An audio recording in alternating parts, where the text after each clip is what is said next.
Somewhere along the line, leadership in all its forms failed in Nigeria. From parenting to public governance to whatever. At some point, our value system shifted for the worst, and I don't know why. I don't know what triggered it.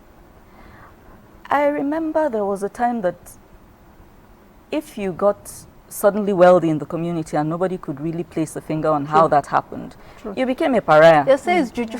Nobody wanted to go near you. You. You know, people got suspicious. Parents held us back from going to play with that person's kids and all of this. But over time, our values shifted. You know, the more people could acquire unexplained wealth, the more important and valuable they became in the community.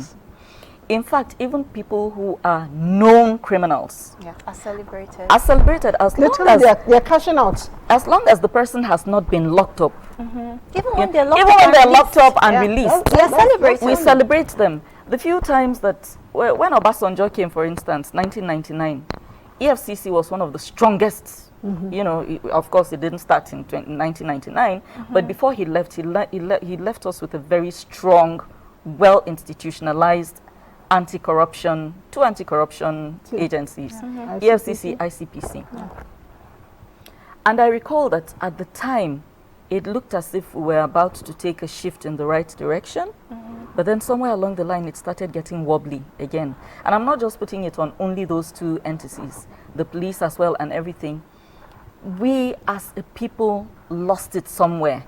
I read, anytime you go on the news and you read something that a pastor did, an imam did, and all of this, and the person will still show up in the congregation the next week. It's amazing. Life goes on. To great adulation, you know, great. Some of them are so materialistic now that it is scary, and they convey the impression that materialism is the biggest spiritual gift you could get. Things like health, your personal well-being, love, morals, all these things have been de-emphasized as religion has been used to replace spirituality. You know, so the thing is, we lost our value system at a point. We got to that point where mothers started sending their daughters to men to go and do things and collect money. We got to a point where women in Nigeria, mothers associations, they have associations where they gather money and pay bail for their sons who have been caught in 419. It's a lie. I've read this in newspapers.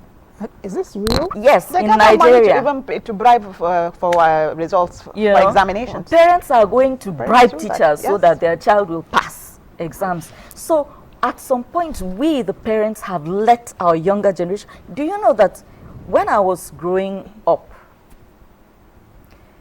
or in my 20s and thereabouts, the people that were considered cultists were big men, people with unexplained wealth. Now, somebody who is in university will carry his girlfriend to one place and go and pluck her eyes out. He wants to make it big. One other person, him and his mother have arranged, they beheaded his girlfriend and they are using her intestines to cook pepper soup somewhere because they told them that that is what will give them money.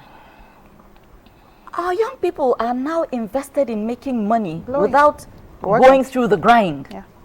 And when you look at people like Davido, Burna Boy and all this, I wish that somebody would take the time to go beyond showing us where they are now to showing us the journey.